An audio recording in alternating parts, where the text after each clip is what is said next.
بسم اللہ الرحمن الرحیم۔ شروع اللہ کے نام سے جو بڑا مہربان نہایت رحم والا ہے۔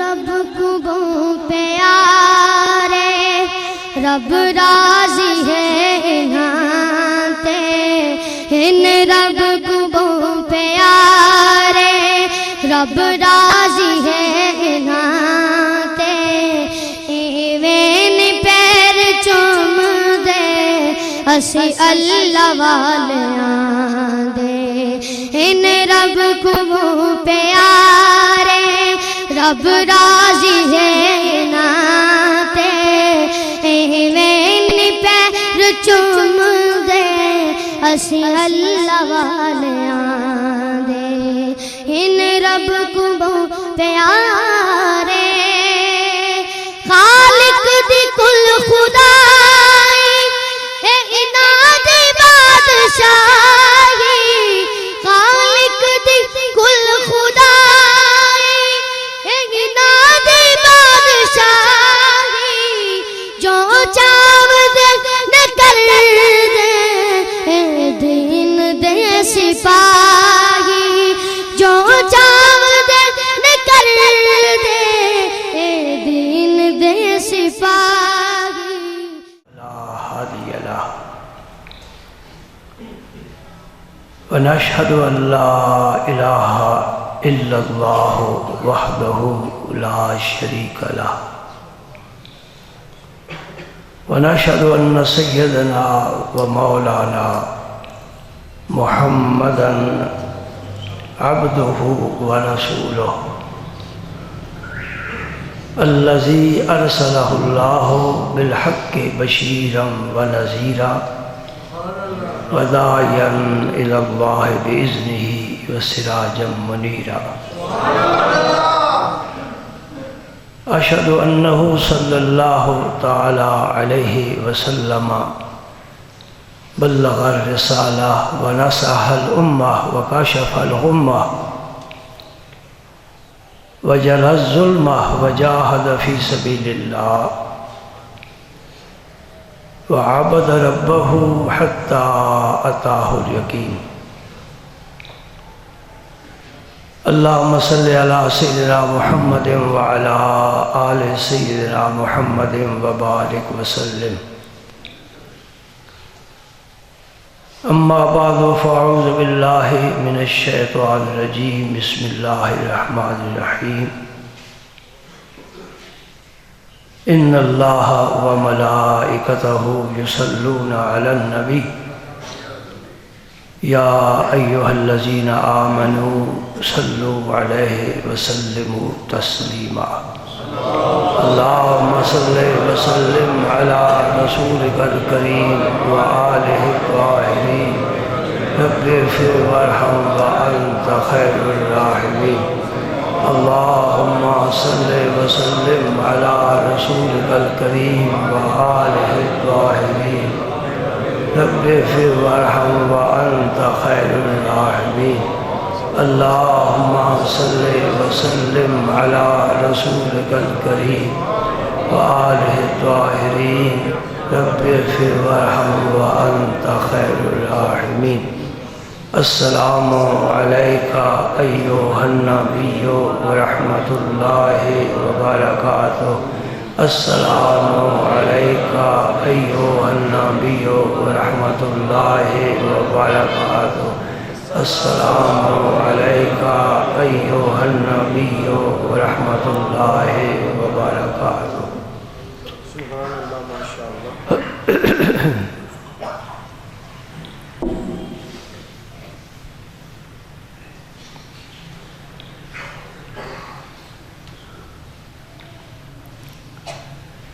اللہ پاک کا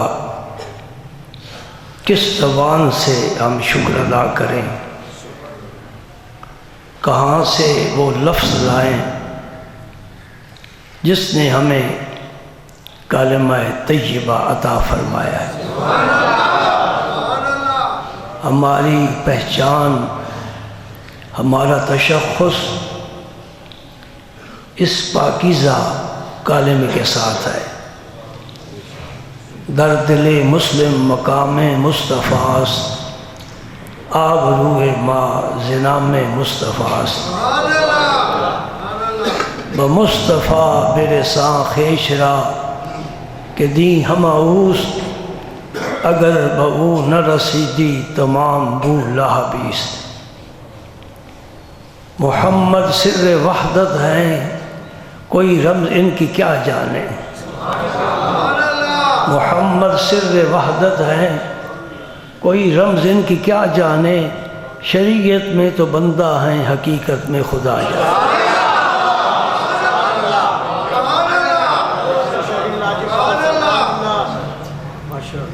اللہ تعالیٰ نے اپنے نبی کا نام عالم غیب سے بھیجا۔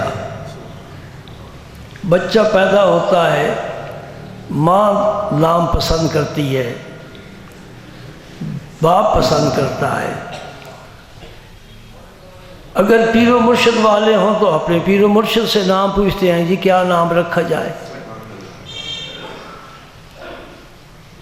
لیکن اللہ نے اپنے حبیب کا نام خود ہی آسمان سے بھیج دیا، اور حضور سے پہلے یہ نام کسی کا نہیں تھا۔ کیسے بھیجا کہ اب یہ ذمہ داری حضور کے دادا عبد المطلب کی تھی کہ یتیم پوتا پیدا ہوا ہے، میں نے سرپرستی کرنی ہے، اور سب سے پہلے تو نام تجویز کیا جاتا ہے۔ تو عبد المطلب نے کہا میں اس کا نام محمد رکھتا ہوں۔ لوگوں نے پوچھا کہ یہ نام انوکھا ہے، یہ تو کیوں نام رکھتا ہے؟ عبد المطلب کہنے لگے میں اس لیے یہ نام رکھتا ہوں کہ یہ میرا بیٹا اس طرح بنے کہ ہر کوئی اس کی تعریف کرے، ہر ایک اس کی حمد کرے۔ یہ رب کی طرف سے سارا کچھ آیا ہے۔ محمد کا کیا معنی ہے؟ الذی یحمد حمدا بعد حمد، جس کی اتنی حمد کی گئی ہو جس کی کوئی انتہا نہیں۔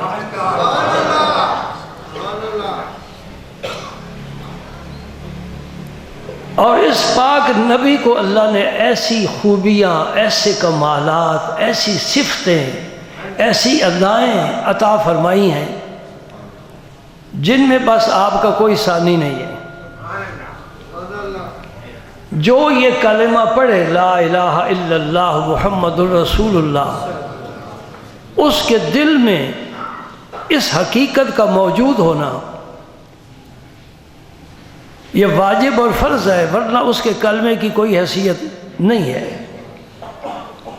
آپ یہ کلمہ دیوار پر لکھ دیتے ہیں تو کیا دیوار ولی اللہ بن جائے گی؟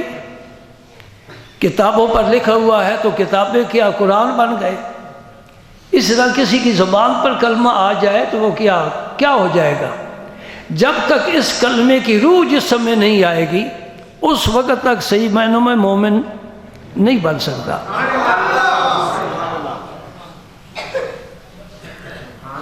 کیا مطلب اس کا؟ کہ اللہ نے اپنے نبی کو جو عظمت دی ہے، یہ کلمہ پڑھنے والا اس عظمت کا قائل ہو۔ میری بڑی دل آزاری ہوئی، ایک شخص مجھے بتانے لگا کہ میرا سالہ، اسے کیا کہتے ہیں، برادر ان اللہ، وہ مجھے کہنے لگا کہ جس طرح قبیلے کا سردار ہوتا ہے نا، اسی طرح محمد پاک سردار ہے۔ مجھے بہت دکھ پہنچا کہ کلمہ پڑھتا ہے، نبی کا، مسلمان ہے، اور اس کے دل و دماغ میں صرف اتنا ہی حضور کا مقام ہے جیسے قبیلے کا سردار ہوتا ہے۔ کتنے قبیلے دنیا میں آباد ہیں، ان کا ایک نہ ایک سردار ضرور ہوتا ہے۔ تو کیا اس سردار کے متعلق قبیلے کے لیے ضروری ہے کہ جو کہے اس پر عمل کریں؟ اگر عمل نہیں کریں گے تو دائرہ اسلام سے خارج ہو جائیں گے۔ نبی پاک صلی اللہ علیہ وسلم ایسے سردار ہیں کہ سارے نبی ان کی سرداری کو مانتے ہیں۔ ایسے سردار ہیں جن کے قدموں میں جبریل امین آتے ہیں۔ ایسے سردار ہیں جن کے اشارے پر رب کعبہ بدل دیتا ہے۔ ایسے سردار ہیں جن پر آخری قرآن آتا ہے، اور ایسے سردار ہیں کہ ان کا اسم پاک آخری وقت تیری زبان پر آ جائے، میں خدا کی قسم کھا کر کہتا ہوں تو جنتی ہے۔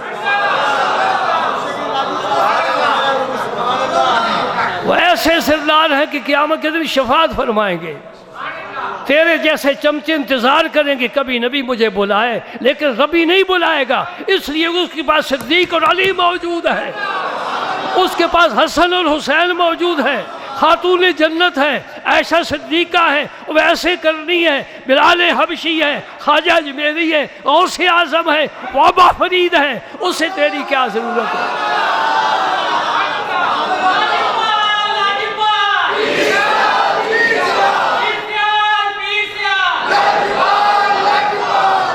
ہاں، جس کے پاس ہیرے ہو نا ہیرے، وہ ٹھیکریاں نہیں چنتا، تیری حیثیت ہی کیا ہے؟ اس کے پاس تو بڑے بڑے کامل لوگ ہیں، اس کے دروازے پر ہاتھ باندھ کر کھڑے ہیں، سر جھکا کر کھڑے ہیں، عرض و نیاز کر کے سلام بھیجتے ہیں، رب کی برکتیں حاصل کرتے ہیں، تیری حیثیت ہی کیا ہے؟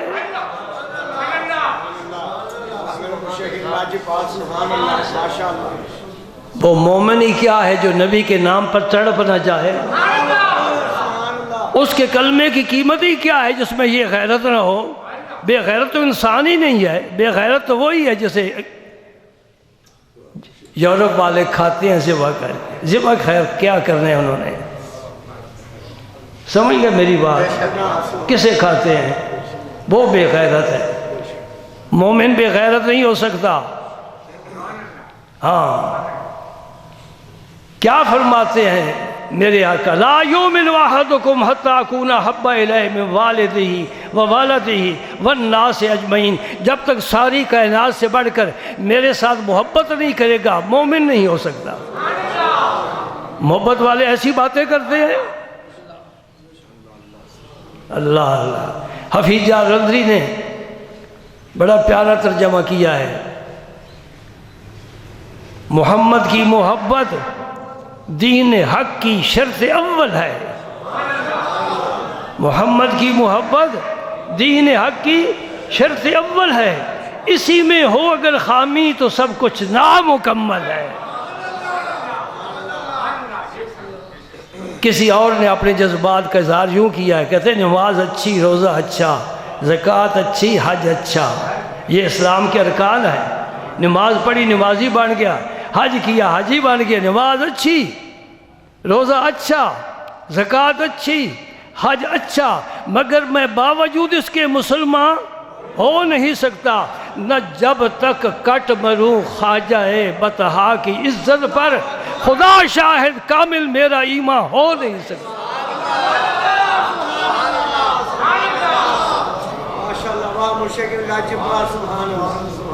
آج میں تھوڑا سا قرآن پاک سے اور کچھ حدیث پاک سے، الحمدللہ مجھے اللہ نے نعمت عطا فرمائی اور توفیق بھی عطا فرمائی۔ قرآن کا مطالعہ کرو، 30 پارے ہیں تمہارے سامنے کھلے ہوئے ہیں، ہر گھر میں ہے، بعض بچے ان کے سینوں میں محفوظ ہے، پڑھتے ہو، سمجھتے ہو، پورا قرآن پڑھ جاؤ، تمہیں جا بجا یا آدم ملے گا۔ اے آدم، آدم ان کا نام ہے، رب نے رکھا ہے، پہلے نبی ہیں، ابو البشر ہیں، مسعود ملائکہ ہیں، بڑی شان والے ہیں، بڑی شان والے ہیں۔ رب نے جب انہیں پکارا تو یہ یا جو ہے پکارنے کے لیے آتا ہے، اے آدم اسکن انت وزوجک الجنہ، اے آدم جنت میں رہو، تم بھی حوا بھی، کھاؤ پیو۔ آدم کو پکارا نا، یا آدم، یا موسیٰ بھی تمہیں ملے گا، اے موسیٰ، بڑا جلیل القدر پیغمبر ہے، بڑے روب کے ساتھ رب سے بھی بات کرتا ہے، بڑے روب کے ساتھ بات کرتا ہے۔ ان کے پاس اسرائیل آئے تھے روح قبض کرنے کے لیے، تھپڑ مارا، ان کی آنکھ نکل گئی، یہ بخاری شریف میں حدیث موجود ہے۔ ایسا جلیل القدر پیغمبر ہے کہ اپنے بھائی کے بال پکڑ لیے، داڑھی پکڑ لی، زور سے کھینچی۔ حضرت ہارون یہ بڑے بھائی ہیں، بڑی جلال والے تھے. تو رب نے انہیں جب بلایا نا تو یا آدم کا اے آدم، اے موسیٰ، یا عیسیٰ بھی تمہیں ملے گا. اے عیسیٰ، یہ جو بغیر باپ کے پیغمبر آیا، ان کی والدہ ماجدہ کنواری ہیں، طیبہ ہیں، طاہرہ ہیں، صدیقہ ہیں، اور بڑے حسین و جمیل ہیں. عیسیٰ علیہ السلام بہت حسین و جمیل ہیں. ان کو جب بلایا یا عیسیٰ، داؤد علیہ السلام کو رب نے پیغمبری بھی دی اور بادشاہت بھی دی. سلیمان علیہ السلام ان کے بیٹے ہیں. تو یا داؤد فرمایا، یا داؤد انا جعلناک خلیفۃ فی الارض، اے داؤد میں نے تجھے اپنا زمین میں نائب اور خلیفہ بنایا ہے. پورا قرآن پڑھو، پیغمبروں کو رب نے بلایا ہے، پکارا ہے، مخاطب کیا ہے تو یا کہہ کر اے. لیکن سارا قرآن پڑھ جاؤ، میرے نبی کو یا کہہ کے رب نے نہیں بلایا. پورے قرآن میں یا محمد کہیں بھی نہیں آتا. تو پھر کیسے بلایا؟ بلانا تو ہے نا، یار جو ہے، یار کو مخاطب تو کرنا ہے نا. کیسے بلایا؟ یا ایھا النبی، یا ایھا الرسول، یا ایھا المزمل، یا ایھا المدثر، طٰہٰ، یاسین. عزت دی کہ نہ دی؟ عظمت ہے کہ نہیں ہے؟ بلندی رب نے بخشی ہے کہ نہیں بخشی؟ فضائل کے ساتھ اللہ پاک نے نوازا ہے کہ نہیں نوازا؟ شان کتنی بلند کر دی ہے کہ بیت المقدس میں 1.25 لاکھ پیغمبر پیچھے کھڑا ہے. رب نے کہا اے زلفوں والے، چمکتے چہرے والے، تم آگے کھڑے ہو جاؤ. سب پیچھے ہو گئے. عزت بخشی کہ نہ بخشی؟ اس لیے قرآن نے کہا لا تجعلوا دعاء الرسول بینکم کدعاء بعضکم بعضا. جس طرح آپس میں ایک دوسرے کو بلاتے ہو، میرے بھائی، میرے برخوردار، بیٹا، ابا جی، میرے نبی کو ایسا نہ بلانا، ایسا نہ بلانا. کیا کہنا؟ یا اللہ کہنا، یا رسول اللہ کہا کرو، یا حبیب اللہ کہا کرو، یا نبی اللہ کہا کرو، یا رحمت للعالمین کہو، یا شفیع المسلمین کہو، یا قائد الغر المحجلین کہو. شان والا نبی ہے، ساری شانوں کو چھوڑ کر تو بھائی اور برخوردار اور بیٹا اور ابا کہہ کر بلائے گا؟ یہ میرے نبی کی شان کے لائق نہیں. اسی لیے ساری زندگی خاتون جنت نے میرے نبی کو ابا کہہ کر نہیں بلایا. تھے کہ نہیں تھے؟ بیٹی ہیں، بیٹی ابے کو ابا کہہ کر بلا سکتی ہے نا. یا ابتا، یہ لفظ استعمال کیا ہے تو اس وقت کیا ہے جب سرکار دنیا سے پردہ فرما گئے، قبر انور بنی اور سارے مرد ہٹ گئے اور خاتون جنت سلام کے لیے حاضر ہوئیں. اس وقت ندبے کے طور پر، غم کے اظہار کے طور پر، یا ابتا، اے میرے ابا تم کدھر چلے گئے؟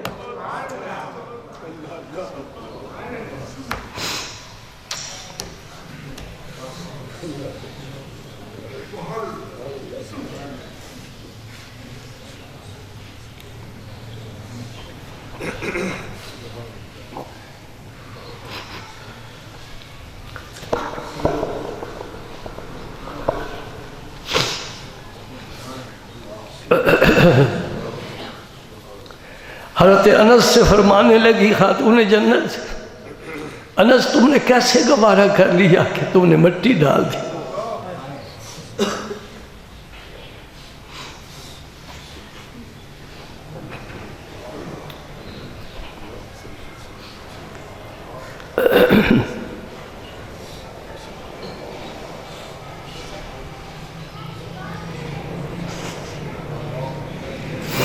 خاتون جنت نے وہاں کھڑے کھڑے ایک شعر پڑھا، تو ان کا اپنا شعر ہے، کسی شاعر کا نہیں.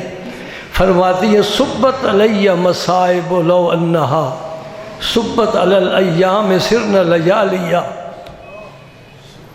مجھ پر مصیبتیں اتنی ڈالی گئی ہیں، اگر یہ مصیبتیں دن پر ڈالی جائیں تو دن بھی رات کی طرح تاریک ہو جائے۔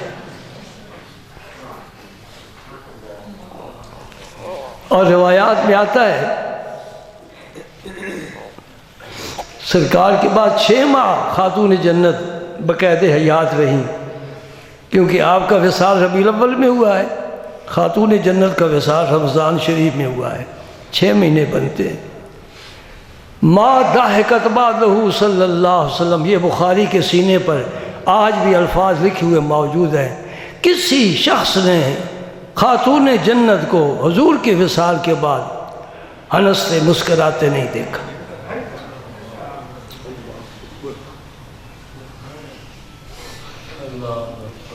تو یہ مسئلہ حل ہو گیا کہ علی المرتضیٰ نے 6 ماہ کے بعد سیدنا ابو بکر صدیق کی بیعت کی ہے، تو کیوں کی ہے؟ 6 ماہ کے بعد، یہ وجہ ہے۔ وہ برابر کے غم میں شریک تھے، انہیں سیاست کے ساتھ، ماحول کے ساتھ کوئی دلچسپی نہیں تھی۔ یہ محمد صاحب کیا فرماتے ہیں؟ غم بہتے غم خار نہ کوئی، گن گن دساں کہنوں، اوہ جانے قدر محمد تن من لگے جینوں۔ دوستو ہمارے اندر میں کیا عرض کروں،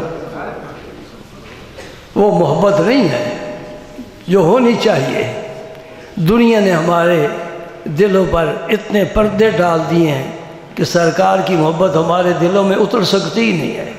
پردے اٹھاؤ، دل کو صاف کرو، آنسوؤں کے ساتھ اس کو دھو، یہ اجلا ہو جائے، آئینے کی طرح ہو جائے، پھر تو دل میں ہے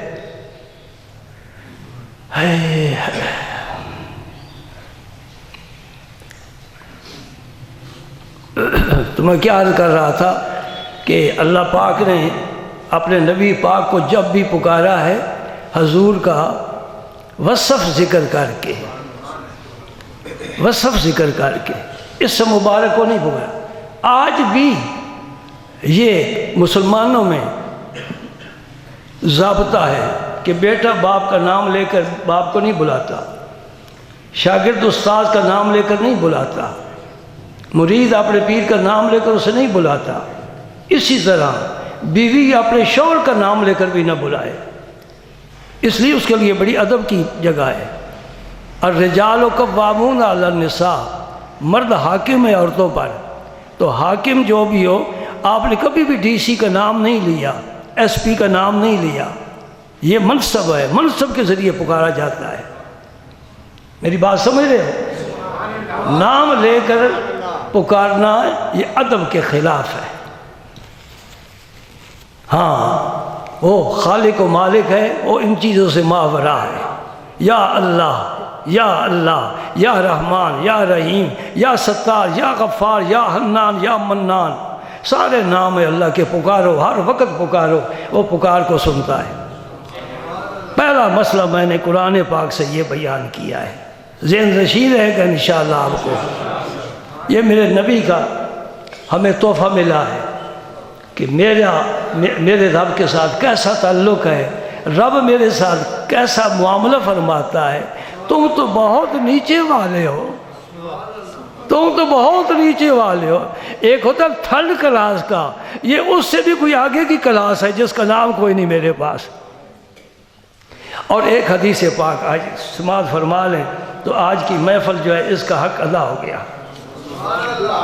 یہ حدیث ہے مسلم شریف کی، اور اس کے راوی ہیں سیدنا ابو ہریرہ رضی اللہ تعالیٰ عنہ، ان رسول اللہ صلی اللہ علیہ وسلم قال فضلت علی الانبیاء بست، حضور فرماتے ہیں مجھے 6 چیزیں ایسی عطا فرمائی گئی ہیں کسی نبی کو نہیں دی گئی۔ اور جب نبی پیچھے ہیں، صحابہ پیچھے ہیں، تابعین پیچھے ہیں، غوث کتب ولی پیچھے ہیں، امام اور شہید پیچھے ہیں، اور تو کس باغ کی مولی ہے؟ تیرا کیا شمار ہے؟ کاش وہ آدمی مجھ سے مل جاتا، لیکن وہ مل نہیں سکا، خدا نہ کرے۔ 6 چیزیں مجھے عطا فرمائی گئی، کسی نبی کو نہیں۔ نمبر 1 گنتے رہو، اوتی تو جوامع الکلم، مجھے جوامع الکلم دیے گئے ہیں۔ جوامع الکلم کیا ہے؟ اس کی میں اگر تشریح کروں تو آج سارے جمعہ اسی میں گزر جائے۔ جوامع الکلم کا معنی یہ ہے کہ لفظ تھوڑے ہوں معنی زیادہ ہو۔ حضور گفتگو فرماتے تھے، آپ انا افصح العرب، عرب کی فصاحت مشہور ہے۔ عرب کے علاوہ جتنے ملک ہیں وہ سب اجمی کہلاتے ہیں۔ اجمی کا معنی گونگا، یعنی اہل عرب کے سامنے باقی لوگ بات ہی نہیں کر سکتے۔ اور حضور فرماتے ہیں میں عرب میں سے سب سے زیادہ فصاحت و بلاغت والا ہوں۔ انا افصح العرب۔ اور آپ گفتگو فرماتے تھے بالکل تھوڑے سے لفظ، میں ایک مثال دیتا ہوں، شاید یہی آج کی تقریر بن جائے۔ حضور کے پاس آتے تھے حضرت انس کے بھائی، انس کو تو جانتے ہو نا، آپ کسی بھی مغالطہ ہے، حضور کے خادم خاص ہے، اور حضور بڑی ان سے شفقت فرماتے تھے۔ ان کی عمر 8 سال تھی جب حضور مدینہ پاک تشریف لائے۔ ام سلیم یہ حضور کے والد عبداللہ کی رضائی خالہ بنتی ہیں، حضور کی محرم بنتی ہیں۔ حضور اکثر ان کے گھر جا کر دوپہر کا آرام فرمایا کرتے تھے۔ ان کی بڑی روایات مشہور ہیں، حضور ان پر بڑا ہی کرم فرماتے تھے۔ بڑے خوش نصیب ہیں جو سرکار کی نظر میں آ گئے۔ تو وہ اس بچے کو لے کر حاضر ہوئیں، عرض کرتے یا رسول یہ چھوٹا آپ کا خادم ہے، خویدم کا لفظ استعمال کیا، تصغیر کا لفظ ہے، یہ چھوٹا آپ کا خادم ہے۔ اب 8 سال کے بچے کو اتنا بڑی شان والا قبول کر رہا ہے۔ اس بچے نے بھی حد کر دی۔ اس کے بعد 10 سال آپ مدینہ منورہ میں رہے، پھر انتقال فرما گئے۔ یہ بچہ 10 سال حضور کے ساتھ اس طرح رہا ہے جس طرح آدمی کے ساتھ سایہ رہتا ہے۔ حضور گھر تشریف لے جاتے یہ ساتھ جاتا، حضور باہر تشریف لاتے ساتھ، سفر میں جاتے ساتھ، جدھر پیغام کے لیے بھیجتے ادھر چلا جاتا، دوڑ کر پھر حضور کے پاس آیا۔ یعنی حضور کا دامن پھر اسے نہیں چھوڑا۔ 10 سال خدمت کی ہے، اور ان کے 18 سال عمر تھی تو حضور دنیا سے پردہ فرما گئے۔ انہیں دعائیں دے کر گئے اور ایک دعا سکھا کر گئے۔ بڑی تفصیل ہے۔ حضرت انس کے بھائی تھے چھوٹے، انہوں نے ایک پرندہ رکھا ہوا تھا، پرندہ جب بھی آتے نا پرندہ لے کر آتے، اس کو نغیر کہتے ہیں اس پرندے کو، اور ان کا نام تھا ابو عمیر، انس کے بھائی کا نام ابو عمیر۔ یہ وزن مل جاتا ہے، نغیر پرندہ ہے، عمیر بچہ ہے جس نے وہ پرندہ پالا ہوا ہے۔ وہ پرندہ مر گیا۔ ایک دن یہ بچے آئے حضور کے پاس تو خالی ہاتھ آئے۔ حضور نے فرمایا یا ابا عمیر ما فعل النغیر، اے ابو عمیر وہ نغیر کدھر گیا؟ یاسو وہ مر گیا ہے۔ بات ختم ہو گئی۔ لیکن اس حدیث سے علماء نے کتنے مسئلے نکالے ہیں۔ یہ جوامع الکلم میں بتا رہا ہوں، یہ کئی مسئلے۔ پہلا مسئلہ کیا ہے؟ اگر آپ سے کوئی پوچھتا ہے کیا اس طرح کا پرندہ کسی بچے کو، بڑے کو نہیں، بچہ ہے، مرفوع قلم ہے، اس کے ذمہ شریعت کی کوئی پابندی نہیں ہے، بڑا ہو جائے پابندی لگ جاتی ہے۔ اب کبوتر بازی ناجائز ہے، مرغ رکھنا اور ان کو لڑانا یہ ناجائز ہے، کتے پالنا یہ ناجائز ہے۔ سمجھ میں آ رہی ہے بات؟ کبوتر بازی جائز نہیں ہے۔ حضور نے جو سے پوچھا، ہاں مسئلہ یہ پوچھتے ہیں کہ کیا بچہ کوئی پرندہ رکھ سکتا ہے؟ جی رکھ سکتا ہے۔ کیا دلیل ہے؟ یہ دلیل موجود ہے، دلیل موجود ہے کہ اگر ناجائز ہوتا تو حضور فرماتے بیٹا یہ پرندہ چھوڑ دو، میرے پاس جب بھی آؤ بغیر پرندے کے آؤ، اس کو اڑا دو۔ ایک مسئلہ ثابت ہو گیا نا۔ یہ جتنا ذخیرہ احادیث ہے اس میں کہیں اس سوال کا جواب اس کے بغیر نہیں ملتا، اسی میں جواب ہے۔ دوسرا سوال، کیا بچے کے ساتھ خوش طبعی کرنا جائز ہے؟ جی جائز ہے، حضور نے اس بچے سے خوش طبعی فرمایا۔ دوسرا مسئلہ ثابت ہوا۔ تیسرا مسئلہ، کہ بچے کی کنیت رکھنا جائز ہے، بڑے کی تو کنیت ہوتی ہے نا، بیٹے کے نام پر کنیت ہے، جیسے سرکار کی سب سے اعلیٰ کنیت ابو القاسم ہے، حضور خود اپنے نام کے ساتھ ابو القاسم کا ذکر فرماتے تھے، والذی نفس بیدہ ابی القاسم، والذی نفس ابی القاسم بیدہ، ابو القاسم کی جان جس کے دست قدرت میں ہے میں اس کی قسم کھاتا ہوں۔ تو حضور نے اپنی کنیت ابو القاسم رکھی ہے۔ ابو حفص حضرت عمر فاروق کی کنیت ہے، ابو تراب ابو الحسن علی المرتضیٰ کی ہے، ابو ہریرہ کی کنیت ہے، ابو ذر یہ بھی کنیت ہے۔ کنیت کیا ہے کہ کسی نام کی طرف اپنی نسبت کر دینا۔ تو کیا بچہ کنیت رکھ سکتا ہے؟ جی رکھ سکتا ہے۔ دلیل کیا ہے؟ اس بچے کی کنیت ابو عمیر حضور نے رکھی ہے۔ اس طرح میں اگر بیان کروں تو بہت سا وقت چلا جائے گا۔ حضور کے ایک جملے سے علماء نے فقہاء نے بڑے بڑے مسئلے نکالے ہیں۔ اس سے کہتے ہیں کہ اس آدمی نے استنباط کرنے کی صلاحیت موجود ہے اور یہ مجتہد ہے۔ پہلی بات فرمایا مجھے جوامع الکلم دیے گئے ہیں، یعنی میں بات تو مختصر کرتا ہوں لیکن اس کے معنی پھر بعد میں علماء بڑے بیان کریں گے۔ نمبر 2 فرمایا نصرت بالرعب، اللہ نے میری مدد فرمائی ہے رعب کے ساتھ۔ میں جب فوج لے کر نکلتا ہوں نا تو میرا دشمن پر رعب طاری ہو جاتا ہے اور وہ میدان بھاگ کر چھوڑ جاتا ہے۔ اگر لڑائی کی نوبت بھی آئے تو ہم ان کے ماشاءاللہ ڈھیر لگا دیتے ہیں اور مال غنیمت صحابہ لے کر آتے ہیں۔ تو میری رعب کے ساتھ مدد فرمائے گی۔ ایک دفعہ آپ بیٹھے تھے تشریف فرما تھے سرکار، تو ایک عربی آیا، یہ بڑے آزاد خیال لوگ ہوتے ہیں، تو حضور کو دیکھ کر کانپنے لگ گیا، اس پر رعب طاری ہو گیا۔ حضور نے فرمایا میں بادشاہ نہیں ہوں، میں تو ایک غریب ماں کا بیٹا ہوں جو قدید کھاتی تھی۔ قدید خشک گوشت کو کہتے ہیں۔ یہ غریب لوگوں کی عادت ہے کہ گوشت جب بھی کبھی ذبح کیا جانور اس کو خشک کر لیا پھر کھاتے رہے، کئی ہفتے کھاتے رہے۔ تو معنی یہ تھا کہ میں تو ایک غریب ماں کا بیٹا ہوں، بادشاہ نہیں ہوں، بیٹھ جا۔ علی المرتضیٰ فرماتے ہیں رضی اللہ تعالیٰ عنہ، جس شخص کی پہلی نظر حضور پر پڑتی تھی اس پر رعب طاری ہو جاتا تھا، اور جب آپ کے پاس بیٹھتا تھا پھر اس پر آپ شفقت کا دامن پھیلا دیتے تھے، پھر وہ گھل مل جاتا تھا، وہ رعب پھر ختم ہو جاتا تھا۔ نمبر 3 احلت لی الغنائم، مال غنیمت صرف میرے لیے حلال کی گئی ہے۔ کیا مطلب؟ پہلے پیغمبر بھی جب جہاد پر جاتے تھے اور دشمن پر غلبہ پا لیتے، دشمن بھاگ جاتا، مال اسباب چھوڑ جاتا، تو وہ مال غنیمت وہ گھروں میں نہیں لے جا سکتے تھے، سارا مال غنیمت کسی پہاڑ کی چوٹی پر رکھ دیتے۔ اگر آسمان سے آگ اترتی اور سب کچھ کھا جاتی تو سمجھتے ہمارا جہاد اللہ نے قبول فرما لیا ہے، اگر آگ نہ اترتی تو سمجھتے تھے ہم میں کوئی خرابی ہے، ہماری یہ محنت ضائع گئی ہے۔ لیکن میرے لیے رب نے غنیمت کا مال حلال فرمایا ہے، میں صحابہ میں تقسیم کرتا ہوں اللہ تعالیٰ کی اجازت کے ساتھ۔ آگے سنیے، جعلت لی الارض مسجدا وطہورا، اللہ پاک نے پوری زمین کو میرے لیے مسجد بنا دیا ہے اور طہور بنا دیا ہے۔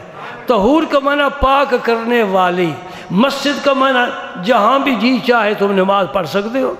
پہلے نبی جو تھے انہوں نے اپنے نمازیوں کے لیے، امت کے لیے جگہ مخصوص فرمائی تھی، نشان دے لگا دی، اس کے علاوہ نماز کہیں نہیں پڑھ سکتے، جس نے نماز پڑھنی اسی مقام پر آ کر پڑھے گا۔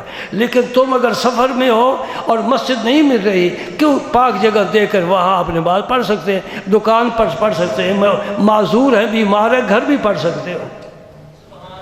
ساری زمین کو رب نے نبی پاک کے لیے مسجد بنا دیا۔ نمبر 2 طہور بنا دیا، پاک کرنے والی۔ کیا مطلب؟ پانی نہیں ہے تو تم تیمم کر سکتے ہو، تیمم فتیمموا صعیدا طیبا، طیب مٹی ہو اس پر تیمم کر سکتے ہو، یہ بھی اجازت ہے۔ اس میں میں ایک نکتہ بیان کرتا ہوں، یہ مسجد بھی بنائی زمین کو طہور بھی بنایا، حضور کے لیے بنایا، یہ سہولت پہلے مومنوں کو کیوں نہیں دی جو نبیوں کی امتیں تھی؟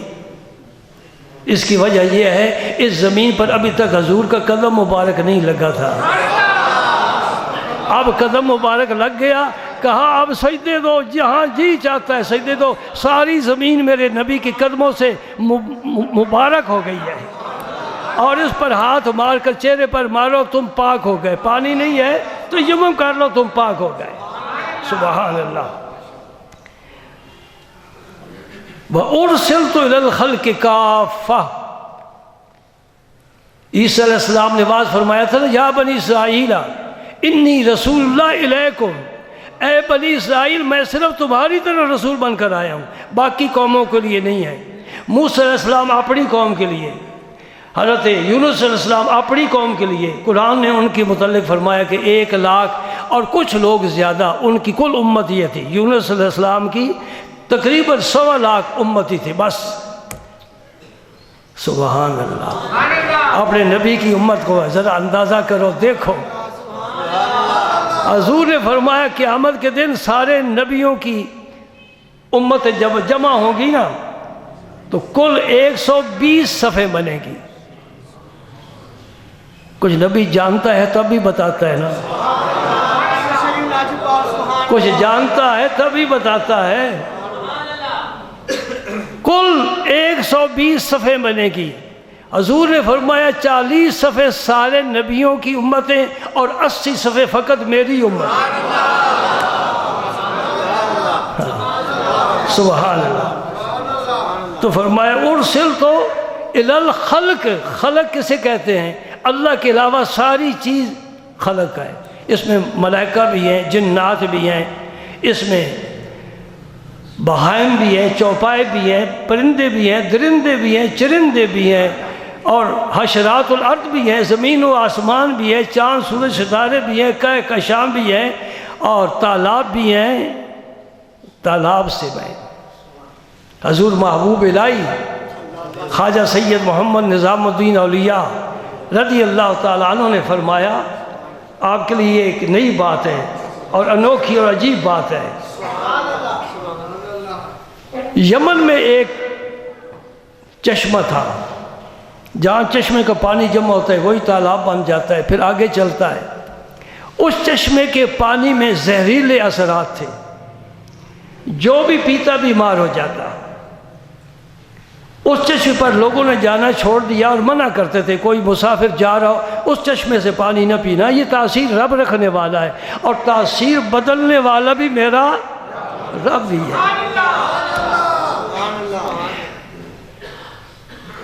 اور پتہ نہیں نبی پاک کو کیسے پتہ لگ گیا۔ ہم غیب کا لفظ تو استعمال نہیں کریں گے نا، خواہ مخواہ اختلاف پیدا ہو جائے گا، غیب کا لفظ ہم نہیں استعمال کرتے، لیکن نبی پاک تو مدینہ پاک مکہ مکرمہ یعنی یمن تو تشریف ہی نہیں لے گئے۔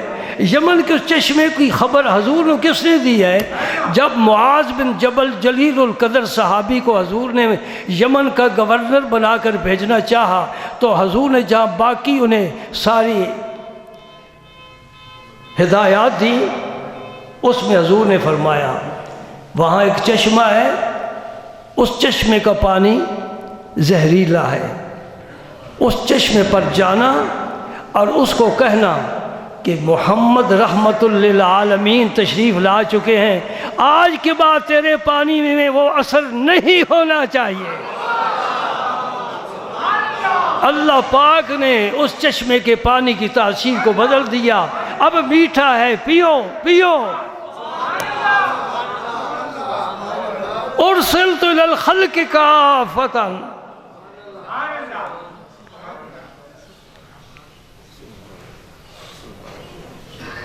اصحاب کہف کا واقعہ آپ نے قرآن میں پاک میں پڑھا ہے نا، یہ مومن تھے، دین کے لیے انہوں نے گھر بار چھوڑا، وطن چھوڑا، حکومت ایسی آ گئی کہ اپنے شاعر کو قائم رکھنا مشکل ہو گیا۔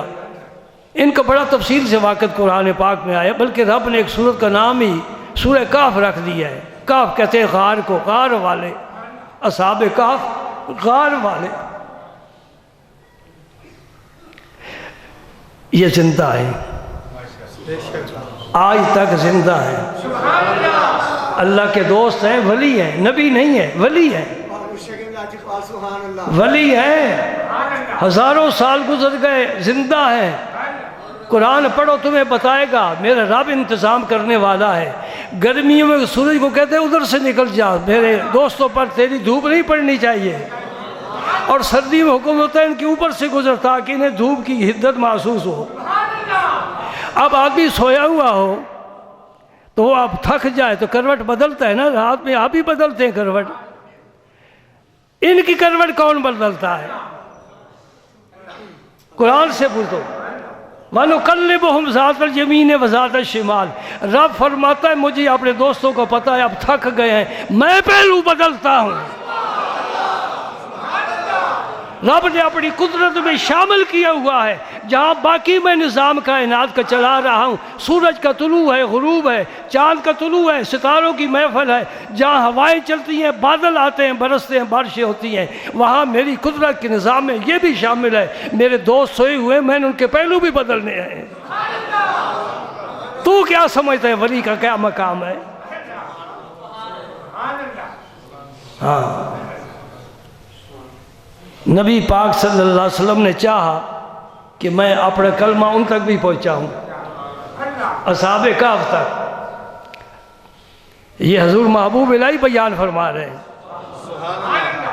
حضور نے ایک چادر بچھا دی، اپنی چادر، یہ چادر بڑے کام کرے گی، اس نے اہل بیت کو تطہیر کا پیغام دیا ہے، اور قیامت کے دن امت کو شفاعت کا پیغام دے گی۔ کوئی سایہ نہیں ہوگا، میرے نبی کی چادر کا سایہ ہوگا، ان کے جھنڈے کے نیچے ساری کائنات ہوگی۔ حضور نے چادر بٹھا دی، فرمایا ابو بکر ایک کونا تم پکڑ لو، عمر ایک کونا تم پکڑ لو، عثمان ایک کونا تم پکڑ لو، ابو ذر ایک کونا تم پکڑ لو۔ چار صحابی چاروں کونے پکڑ لیے۔ اللہ پاک ہر قدم پر میرے نبی کی مدد کرتا ہے، ہر قدم پر نبی کی مدد کرتا ہے۔ حضور نے ہوا کو حکم دیا، وہ ہوا جو حضرت سلیمان کا تخت اٹھا کر لے جاتی تھی، وہ آئے اور اس چادر کو اٹھا لے، میرے یاروں کو اٹھا کر اصحاب کہف کے پاس لے جائے۔ یہ تخت سلیمان جا رہا ہے، اور ان کو حکم دیا کہ اصحاب کہف سوئے ہوئے انہیں جگانا، اور انہیں کہنا کہ آخر الزمان پیغمبر مبعوث ہو چکے، کلمہ پڑھ لو پھر سو جاؤ، قیامت کے دن میں تمہاری شفاعت کروں گا، تم میری امت میں شامل ہو جاؤ گے۔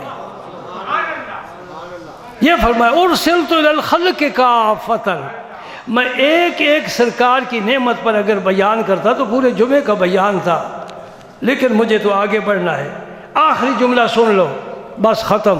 مسلم شریف کی حدیث ہے اور روایت کرنے والے ابو ہریرہ ہے، ختم بی النبیون۔ یہ میلاد کے موقع پر یہ حدیث پاک مس ہوگی، میں نہیں بیان کر سکا۔ اس کے علاوہ دو اور حدیثیں ہیں جو بعد میں میرے مطالعے میں آئی ہیں، 8-9 حدیثیں ہیں سرکاری ختم نبوت پر، قرآن کی آیات موجود ہے۔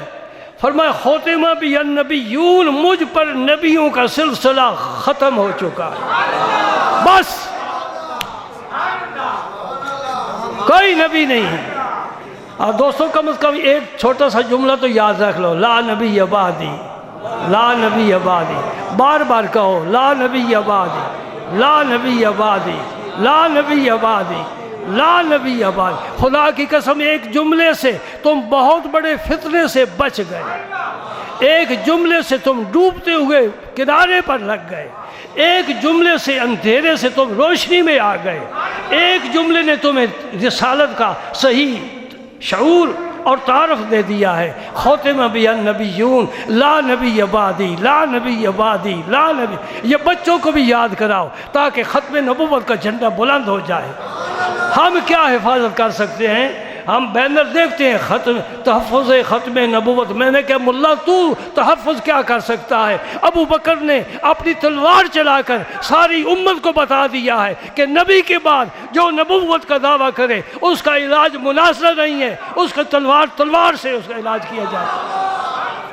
وہ زندہ رہنے کے قابل نہیں، اس کا سر اس کے کندھوں پر بوجھ ہے، وہ ملامت کا نشان ہے، وہ انسان نہیں، وہ جانور ہے جو محمد پاک کے بعد کہے میں نبی ہوں. تو میری جوتی کی نوک کے بھی قابل نہیں ہے. میں جوتی ماروں تو میں اپنی جوتی کی توہین سمجھتا ہوں. خدا کی قسم ہم عزت اور ناموس رسالت کا کیا پہرا دے سکتے ہیں؟ اللہ پاک حفاظت کرنے والا ہے. اگر ہماری زبان سے کوئی ایسی بات نکل جائے جو رسول اللہ کی شان میں ہو، عزت میں ہو، عظمت کے مطابق ہو، تو ہم اپنے آپ کو خوش نسبت سمجھیں گے. ہم کیا حفاظت کر سکتے ہیں؟ ہم کیا پہرا دے سکتے ہیں؟ جی ہماری اوقات ہی تو کیا ہے. اللہ پاک میرے نبی کی خود حفاظت فرما رہا، خود حفاظت فرما. جی وقت زیادہ تو نہیں ہو گیا. میں کچھ ایسے ہی سوچ رہا تھا، کوشش کرتا ہوں کہ 1:30 بجے بیان ختم ہو جائے، لیکن نہیں ختم ہوتا. اب میں کمزور ہوں، بوڑھا ہو گیا ہوں، مجبور ہوں، یہ مجھ پر بیان غالب ہے، میں مغلوب ہوں، اس لیے میری باتیں سن لیا کرو. جی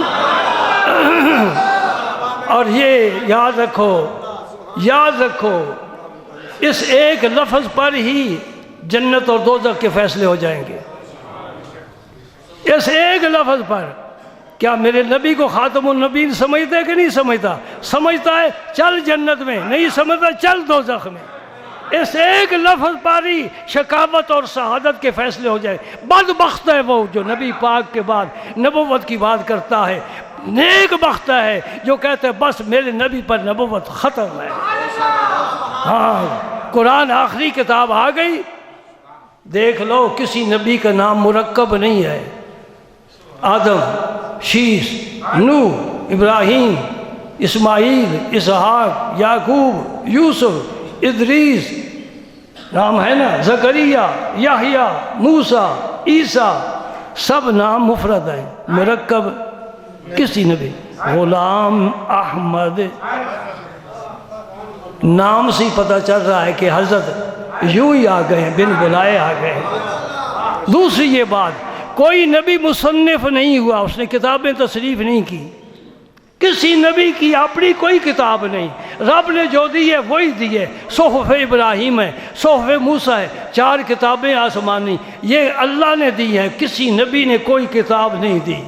یہ وہ نبی ہے جو کتابیں بیچارہ لکھ کر تضاد کے ساتھ بھر رہا ہے. اس میں کچھ لکھا ہے، اس میں کچھ لکھا ہے. میں نے بتایا ہے، اس نے کہا کہ حضور کے بعد جو نبوت کا دعویٰ کرے وہ دائرہ اسلام سے خارج ہے.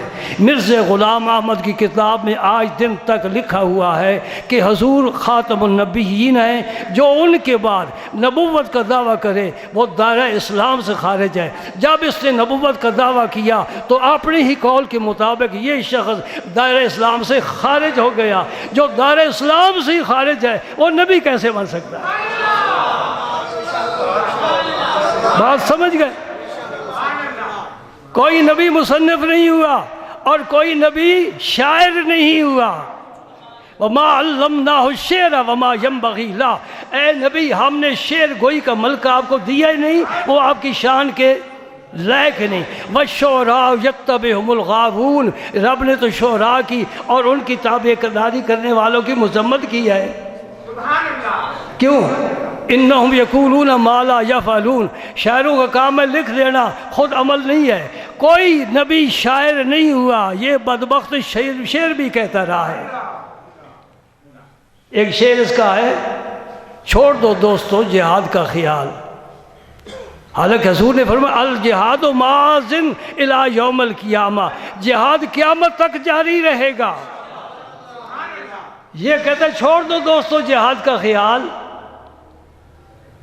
دین کے لیے لڑنا حرام ہے اور قتال. یہ انگریز کا زمانہ ہے، یہ اس کا تنخواہ دار ہے. مسلمانوں نے، علماء نے انگریز کے خلاف تحریک چلائی. کتنے علماء کو تخت دار پر لٹکایا. جی ظلم سے کتنے مسلمان شہید کیے گئے. یہ بچ گئے. کیوں بچ گئے؟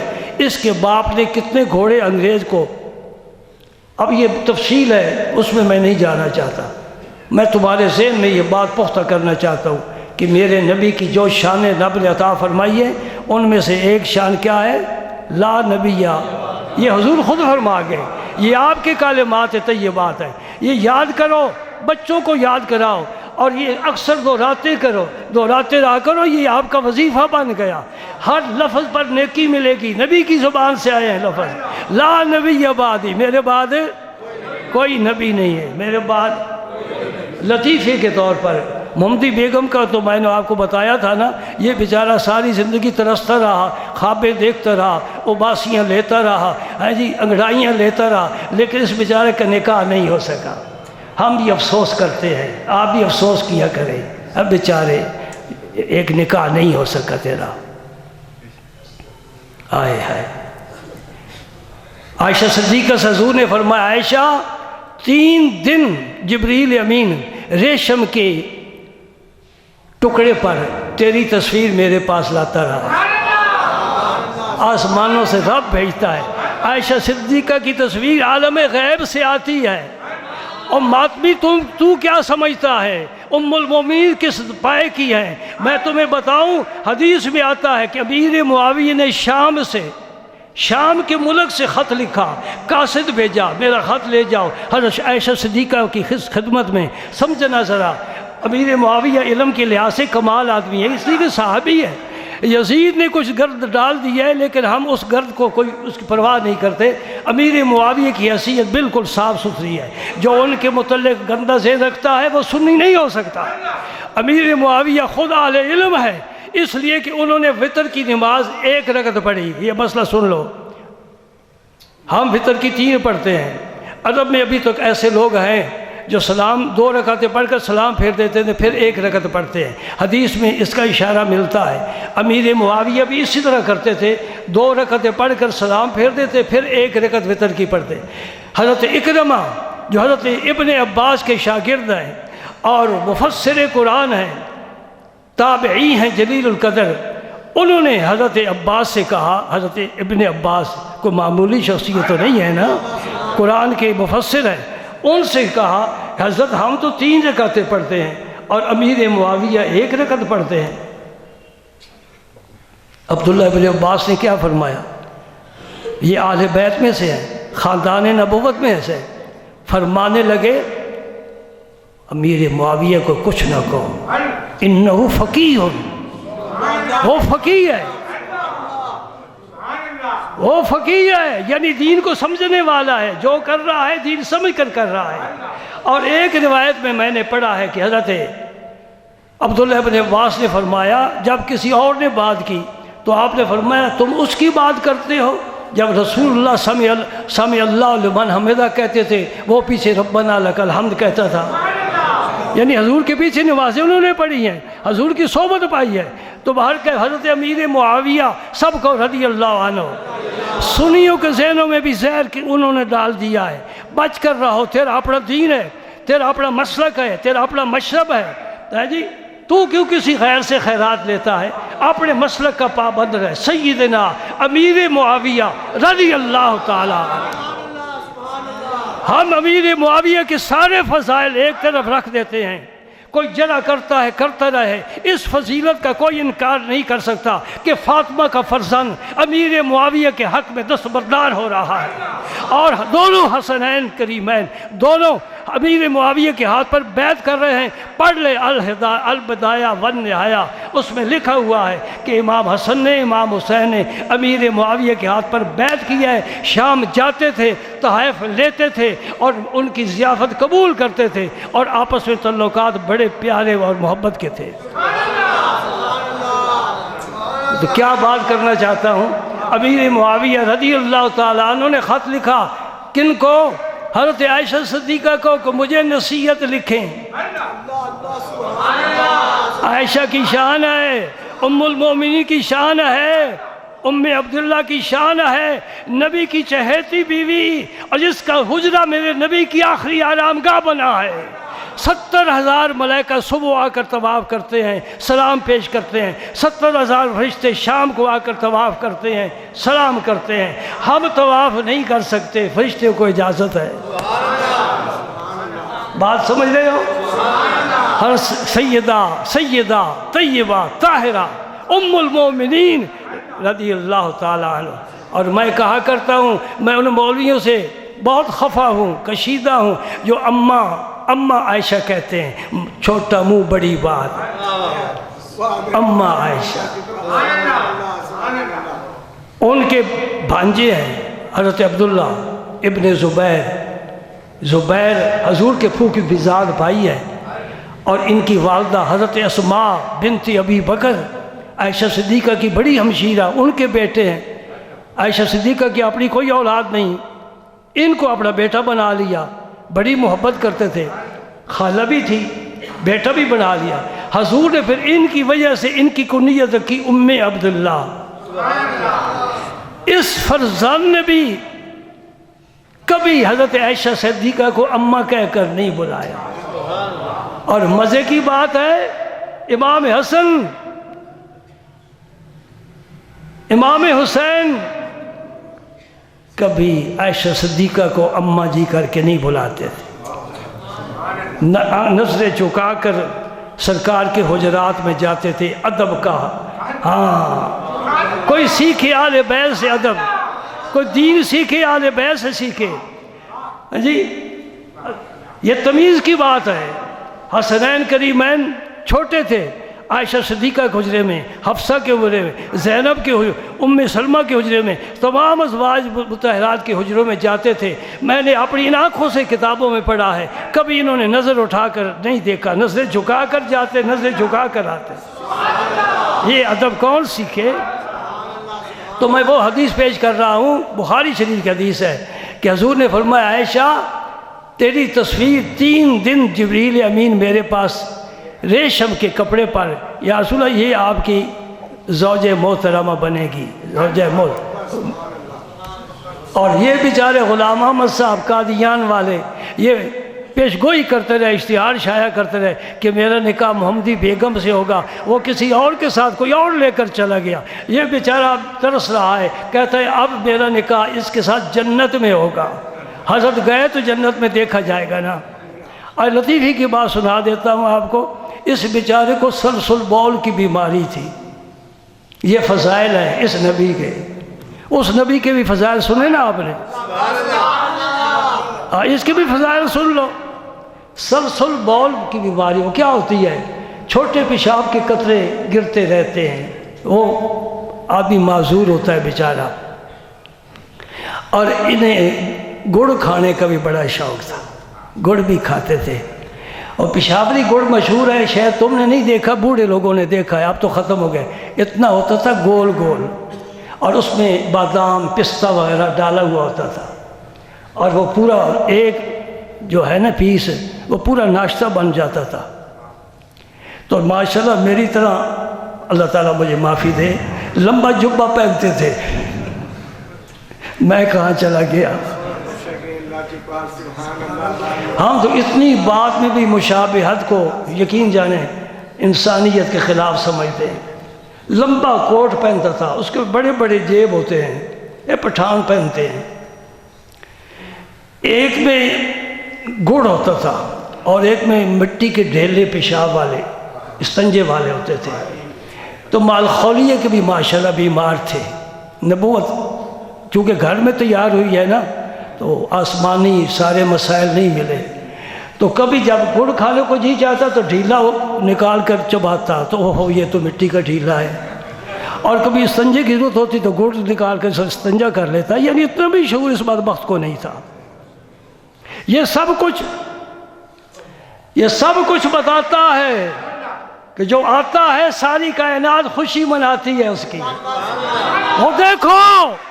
وہ دیکھو عرب کا تاجدار آیا، وہ دیکھو عرب کا تاجدار آیا۔ آسمان پر چاند ٹکڑے ہو رہا ہے، ڈوبا ہوا سورج واپس آ رہا ہے، کھاری چشمے میٹھے ہو رہے ہیں، کافر کلمہ پڑھ رہے ہیں، اور اسلام کا جھنڈا دور دور تک پھیلتا جا رہا ہے۔ بڑھتا جا رہا ہے، ابھرتا جا رہا ہے الحمدللہ۔ وہ دیکھو نور برساتا عرب کا چاندارا، وہ دیکھو نور برساتا عرب کا تاجدار آیا، ملی راحت یتیموں کو فقیروں کو قرار آیا۔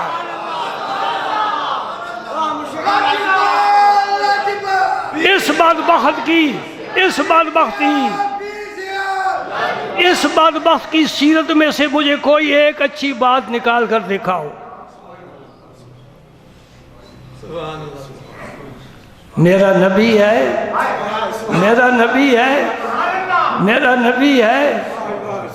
حدیث میں آتا ہے کہ مدینہ پاک میں ایک کم عقل عورت تھی، پاگل تو میں نہیں کہتا، سمجھ لو۔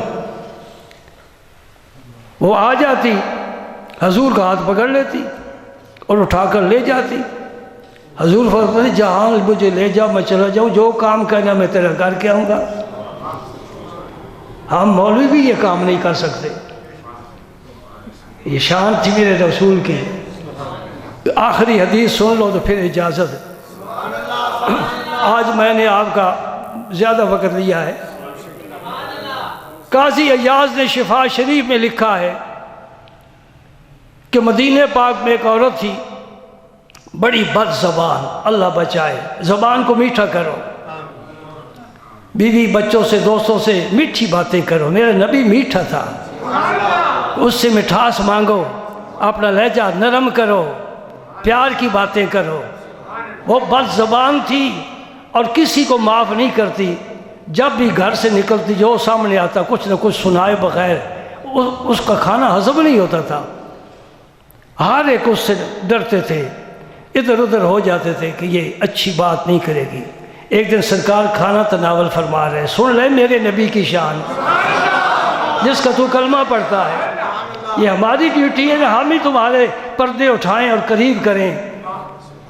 ہاں، سرکار کھانا تناول فرما رہے تھے تو وہ آ گئی۔ صحابہ کہتے ہیں ہم نے کہا اب یہ کوئی نہ کوئی غلط بات بری بات کہے گی، اللہ بچائے۔ وہ آگے کہتے ہیں حضور مجھے بھی کھانا دو، میں قربان جاؤں۔ نبی پاک نے کھانا اٹھا کر اسے دیا۔ بات تیرے نصیب، تیرا بخت بلند ہو رہا ہے۔ مدینے کی ایسی عورت جو سب کے نزدیک اس قابل نہیں کہ کوئی بھی بات کرے، آج میرا نبی اپنا کھانا اٹھا کر وہ مانگ رہی ہے، دے رہا ہے۔ رب نے کہا اما السائل فلا تنہر، میرے پیارے میں نے تجھے خزانے دے دیے، کوئی بھی تیرے دروازے پر آئے خالی نہ جائے۔ وہ کہتی ہے کہ نہیں، جو لقمت آپ کے منہ مبارک میں نا وہ مجھے دو۔ اب یہ لقمہ دینا تو کوئی بھی نہیں کام کرے گا۔ سرکار نے اپنے دست مبارک سے وہ لقمہ نکالا اور اس کو دیا، اس نے کھا لیا۔ حضور کے اخلاق حد کو پہنچ گئے کہ نہ پہنچ گئے؟ انتہا کو پہنچ گئے کہ نہ پہنچ گئے؟ اور عرش کی سیر کرنے والا نبی، قربان جاؤ، اور نبیوں کا امام نبی، قربان جاؤ۔ جہاں جہاں سے گزرے، جہاں جہاں ٹھہرے، وہی مقام محبت کی جلوہ گاہ بنے۔ سرکار کا لقمہ اس نے چبانا تھا اور اس کے معدے میں جانا تھا کہ اس پر حیا طاری ہو گیا، اس پر حیا طاری ہو گیا۔ صحابہ فرماتے ہیں جب تک زندہ رہی اس کی زبان سے غلط کوئی ایک لفظ کسی نے نہیں سنا، شرم و حیا کا پیکر بن گئی۔ واہ نبی تو حیادار ہے، جس پر نظر ڈالتا ہے رب اسے بھی حیادار بنا دیتا ہے۔ الحیاء من الایمان، الحیاء من الایمان، الحیاء من الایمان۔